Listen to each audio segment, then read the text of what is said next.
तर बीडमधले अधिकारी मी आणलेले आहेत का असा सवाल पंकजा मुंडेंनी केला। तेव्हाच्या मुख्यमंत्री, उपमुख्यमंत्र्यांनी आणि पालकमंत्र्यांनी सुद्धा ते अधिकारी आणले असं पंकजा मुंडेंनी म्हटलंय। तर फडणवीस आणि दादा बीडमधील परिस्थिती सुधारतील असं पंकजा मुंडेंनी म्हटलंय। बीडमधील राजकीय पर्यावरण लवकरच बदलेल असा विश्वास पंकजा मुंडेंनी व्यक्त केलाय। संतोष देशमुखचा माझा कार्यकर्ता होता तो, त्याच्या लेखनांचा चेहरा बघून माझ्या मनामध्ये काय वाटतंय हे मी तुम्हाला सांगण्याची आणि त्याचं मोठं प्रदर्शन मांडण्याची आवश्यकता नाही। कोण अधिकारी कोणाचे आहेत, कोण अधिकारी कुठून आलेत हे मी आणलेत का?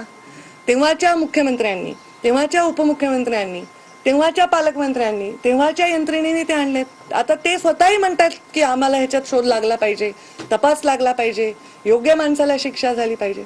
बीडचं राजकीय पर्यावरण जे झालंय, प्रदूषण जे झालंय ते सुधारण्यासाठी ते सुधारावं, अजित पवार यांनी सुधारतील आणि देवेंद्र फडणवीस हे सुधारतील असं ओव्हरऑल वातावरण आता दिसतंय। आणि जर ते सुधारणार असतील तर माझी सर्वस्वी त्यांना साथ राहील। आणि ते बिघडलंय असंही म्हणायला माझं मन जड होतं, कारण मी राज्यभरातल्या घटनांचाही आढावा घेते, त्यावर आपण नंतर कधी बोलू।